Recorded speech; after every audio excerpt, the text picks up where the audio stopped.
1. Weekend box office, F1 speeds off to great start. 2. F1, the movie, Apple's huge box office success. Versus Napoleon and Killers of the Flower Moon.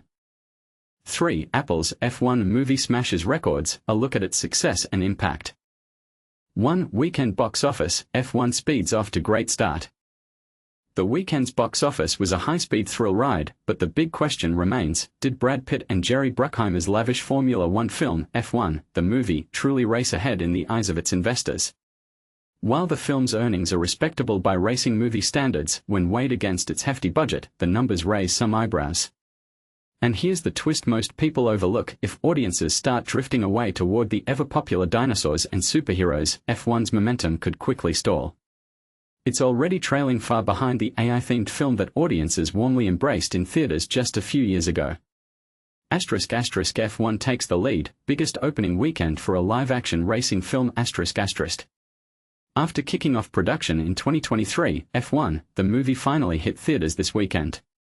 Apple secured the rights back in 2022 in a deal reportedly exceeding $130 million with Warner Bros., aiming for a theatrical release a couple of years later.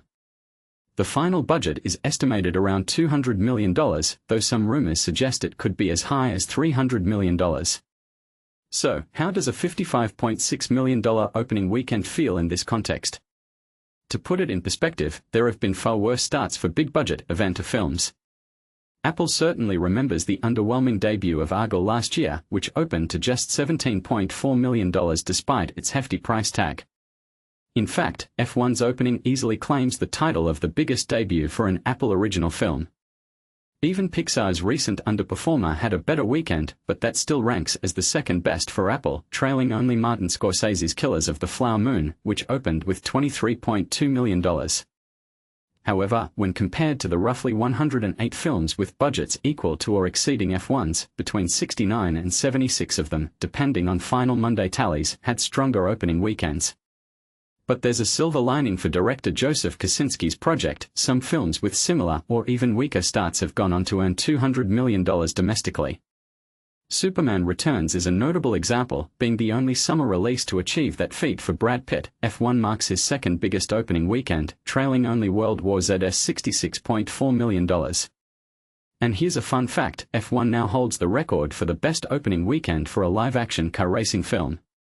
While Pixar's animated Cars movie still outperformed it, F1 surpassed Cars 3's $53.6 million debut. Sorry, Talladega Nights, The Ballad of Ricky Bobby, your $47 million opening just got overtaken by Brad Pitt's latest. Yes, a Will Ferrell comedy once held the crown for the best opening in the car racing genre. But F1 also outpaced several other racing-related films, including The Fast and the Furious, $40.0 million. Ford v Ferrari, $31.4 million. The Fast and the Furious, Tokyo Drift, $23.9 million. Turbo, $21.3 million. Speed Racer, $18.5 million. Need for Speed, $17.8 million. Gran Turismo, $17.4 million. Days of Thunder, $15.4 million. Herbie, Fully Loaded, $12.7 million. Death Race, $12.6 million. Driven, $12.1 million. The Cannonball Run, $11.7 million. Rush, $10.0 million. Cannonball Run 2, $8.3 million. Stroker Ace, $4.6 million. Red Line, $3.96 million. Ferrari, $3.92 million. Six Pack, $1.9 million. Race the Sun, $1.1 million. For those who like to factor in inflation, the Cannonball Run's opening would equate to about $41 million today, and Days of Thunder would be around $37.8 million. Only the top two films on this list, along with Talladega Nights and the Pixar Cars movies, have crossed the $100 million mark domestically. Talladega Nights still holds the highest total among live-action racing films with $148.2 million. But can Brad Pitt's character Sonny Hayes outpace Will Ferrell's Ricky Bobby twice? That's a question worth pondering. In essence, F1 is banking heavily on the global popularity of Formula One racing and Brad Pitt's star power to drive it to success. If the budget is closer to the lower estimate, a $500 million worldwide gross could be within reach. However, Pitt has only twice led films that surpassed $300 million internationally, Troy and World War Z. Even with heavy hitters like Leonardo DiCaprio and Quentin Tarantino alongside him in Once Upon a Time in Hollywood, the $250 million mark remained elusive. It's clear that F1 will need to hit at least that number to be considered a major success. Looking at films with budgets over $200 million, only 9 have opened below $60 million domestically yet still grossed over $500 million worldwide. These include No Time to Die, The Hobbit, The Battle of the Five Armies, Mission Impossible: Dead Reckoning, Men in Black 3, King Kong, 2005, Tangled, Transformers, The Last Knight, Mufasa, The Lion King, and Titanic. Interestingly, none of these are original films except Titanic, which is a special case, and only 3 were summer releases. Apple and Warner Brothers are undoubtedly hoping that Formula One's brand recognition can rival that of Titanic. Among these, the highest international grosses belong to animated films. The top live-action international performer was Need for Speed, which earned over 3.5 times its domestic total with $159.7 million overseas. Ford v Ferrari was the only other live-action racing film to cross $100 million internationally. F1 has already started strong with $88 million internationally, bringing its global total to $144 million.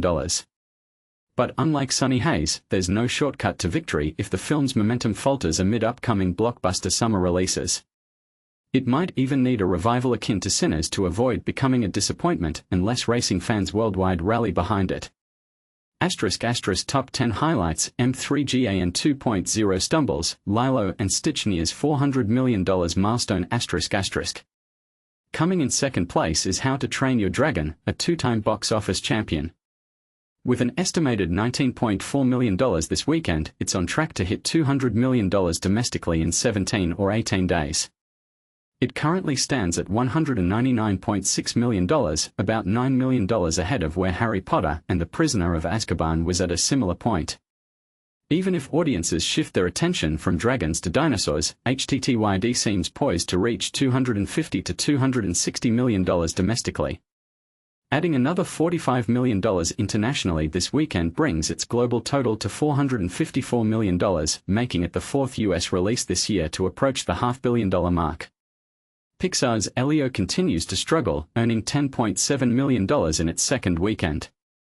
For comparison, Onward dropped nearly 73% to $10.6 million in its second weekend, though that was during a period of major disruptions like Tom Hanks contracting COVID and the NBA shutdown. Before that, The Good Dinosaur held the record for the lowest second weekend for Pixar with $15.3 million. After 10 days, Elio has grossed $42.2 million, trailing behind films like Happy Feet 2, Open Season, Ice Age, Collision Course, and Smallfoot, which all earned between $64 and $85 million overall. A notable point: no wide-release summer film with a per-theater average below $5,700, Elio's was $5,558, has ever reached $100 million domestically. Those that did were holiday releases in December. While it would be a fresh record for Pixar, it seems unlikely. Globally, Elio has made just $72.3 million so far. In fourth place, M3GAN 2.0 opened to a disappointing $10.2 million, a steep drop from the original's $30.4 million debut. This stark contrast might be due to the original's surprise success in January versus the sequel's attempt to position itself as a summer tentpole. Still, M3GAN 2.0's opening is only about 12.5% of its budget, roughly 81% less than F1's start. This is a significant letdown for Blumhouse and Universal, with a worldwide total of just $17.2 million so far.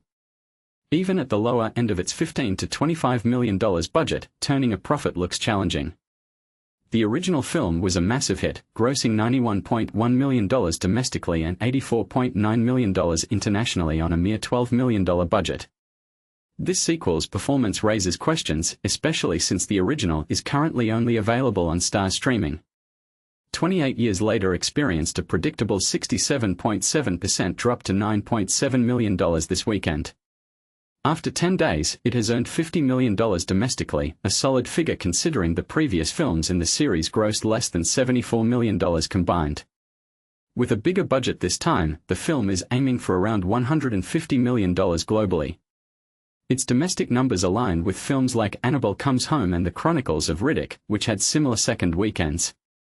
Riddick dropped 61.2% and finished with $57.7 million, so 28 years later's trajectory will become clearer next week.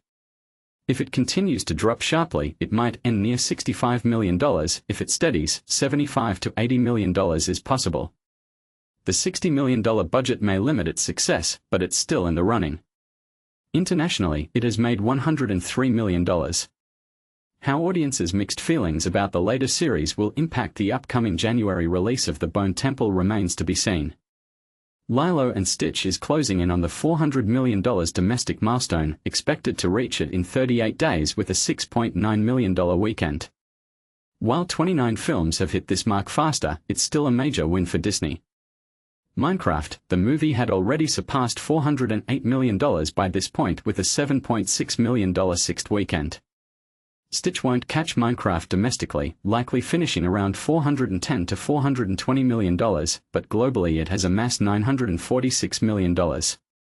It's on track to approach the billion-dollar mark and only needs to surpass Minecraft's $954+ million to claim the title of biggest US release of 2025, for now. Mission Impossible: The Final Reckoning continues its steady climb, adding $4.1 million domestically this weekend to reach nearly $186 million. Another $10 million internationally pushes its global total to $562 million, closing in on Dead Reckoning's $567.5 million. This installment is set to become the fourth highest grossing film in the franchise, behind Fallout, $791.1 million, Ghost Protocol, $694.7 million, and Rogue Nation, $682.3 million. Even if the final film's budget challenges profitability, the franchise has generated over $4.7 billion worldwide since 1996, second only to Transformers' $5.4 billion. Rounding out the top 10, Celine Song's Materialists earned $2.9 million, pushing the A24 release past $30 million domestically. This makes it only the 8th film in A24's history to cross that threshold, with hopes to surpass the Iron Claw's $35 million and become their 7th highest grossing domestic release. 9th place goes to Ballerina, a John Wick prequel-style spin-off, which made $2.1 million this weekend. It has now grossed $55.4 million domestically and just over $106 million worldwide, underwhelming for its $90 million budget.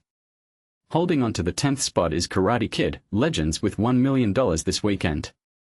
Its $51.5 million domestic and $102 million global totals are disappointing for Sony but far from catastrophic. Beyond the top 10, Indie Spotlight and upcoming releases A 24's Sorry, Baby, a Sundance favorite starring Eva Victor, earned a solid $86,000 from just 4 theaters, ranking as the 10th best per theater average of the year. This performance edged out Universal Language's release, assuming estimates hold. The film is set to expand to more theaters in the coming weeks. Meanwhile, Neon's The Life of Chuck, last year's Toronto People's Choice Award winner, has made only $5.6 million to date. Looking ahead, Jurassic World: Rebirth is set to hit theaters this Wednesday, aiming to capitalize on the July 4th holiday weekend. Every film in the Jurassic World series has grossed over $1 billion, contributing to a franchise total expected to reach $6 billion by next weekend. The big question: can this new installment push the franchise to $7 billion? For fans wanting a nostalgic refresher before the sequel arrives in September, Rob Reiner's cult classic This Is Spinal Tap will return to theaters in a remastered 4K version starting Saturday. **** Complete box office rankings for June 27 to 29, 2025. **** 1. F1, the movie $55.6 million, total $55.6 million. 2. How to Train Your Dragon $19.4 million, total $200.0 million. 3. Elio $10.7 million, total $42.2 million. 4. M3GAN 2.0 $10.2 million, total $10.2 million. 5. 28 Years Later $9.7 million, total $50.4 million. 6. Lilo and Stitch $6.9 million, total $400.0 million. 7. Mission Impossible The Final Reckoning $4.1 million, total $185.9 million. 8. Materialists $2.9 million, total $30.4 million. 9. Ballerina $2.1 million, total $55.4 million. 10. Karate Kid, Legends $1.0 million, total $51.5 million. Eric Childress provides weekly box office analysis on Business First AM with Angela Miles and on his Movie Madness podcast. Box office figures are sourced from Box Office Mojo. So, what do you think? Is F1, the movie, poised to become a racing classic, or will it struggle to keep pace with the summer's heavy hitters? Could Brad Pitt's star power and the global appeal of Formula One be enough to overcome the massive budget? Or is this a cautionary tale about the risks of big-budget event films? Share your thoughts and join the conversation below. 2. F1, the movie, Apple's huge box office success. Versus Napoleon and Killers of the Flower Moon. Apple's F1 has officially overtaken Napoleon, but is it really a victory?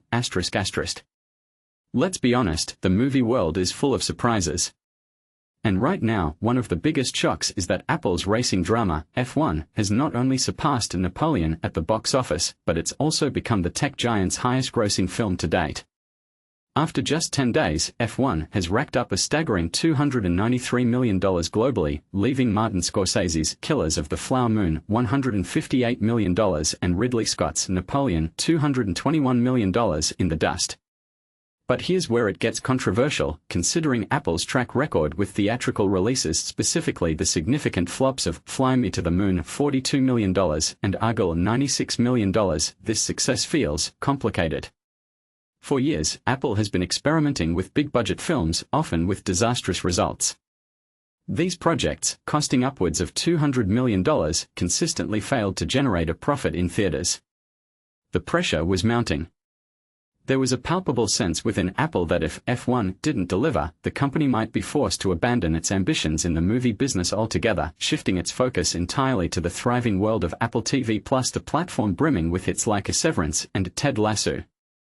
And yet, F1 did work. The initial $57 million domestic opening and $146 million worldwide debut were impressive, marking Apple's biggest opening weekend to date. But let's be clear, F1 isn't exactly swimming in profits. The film cost a hefty $250 million to produce, with an additional $100 million spent on marketing. That means it needs to play to a lot of screens to justify its enormous investment. These ticket sales, while undeniably encouraging for an original, adult-oriented film, are more of a keep-going signal than a mission-accomplished announcement. Apple's financial position certainly helps. With a market capitalization of over $3 trillion, they don't face the same financial pressures as traditional Hollywood studios. However, the film's success isn't solely dependent on Apple's deep pockets. The film's appeal lies in its immersive experience, largely thanks to the use of IMAX cameras during filming around the real Formula One circuit. This has driven significant revenue from premium large-format screens, with IMAX alone contributing $60 million globally, representing 20.4% of the film's total earnings. Top-performing territories outside the US and Canada include China, $22 million, the United Kingdom, $17.3 million, Mexico, $12.3 million, France, $11.5 million, and Australia, $9.8 million. Despite this momentum, F1 faces stiff competition. It's battling for audience attention against established blockbusters like Jurassic World Rebirth and upcoming titans like Superman and Fantastic Four: The First Steps. So, is F1 a genuine success story, or just a temporary blip on Apple's cinematic journey? Do you think Apple's long-term strategy should prioritize theatrical releases, or is the future firmly rooted in the success of Apple TV+? Share your thoughts in the comments below. We'd love to hear your perspective. 3. Apple's F1 movie smashes records, a look at its success and impact. Buckle up, movie lovers.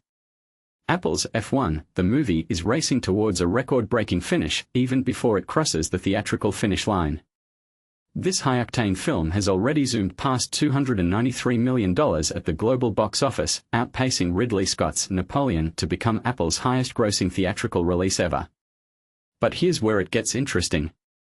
Apple, a tech giant known for its suite of tech devices, has only dipped its toes into the movie business in recent years. F1 is one of the few films that Apple has released in theaters with a wide release.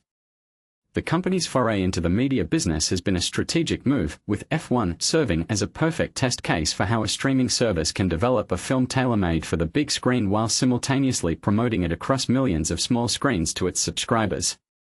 F1 has benefited greatly from its partnership with IMAX, securing not only the use of IMAX's camera technology but also a 3-week release in its theaters. This partnership has contributed to over 20% of the film's total global gross so far. But here's the catch. While F1 is nearing $300 million in global ticket sales, it still has a few more laps to go to be profitable for Apple. The movie cost between $200 million and $300 million to make, and an estimated $100 million to market. The studio is also splitting receipts with Warner Brothers and theaters. But Apple, with its $3 trillion market cap, has the resources and cash reserves to take on that risk. Success for Apple looks very different than for traditional studios.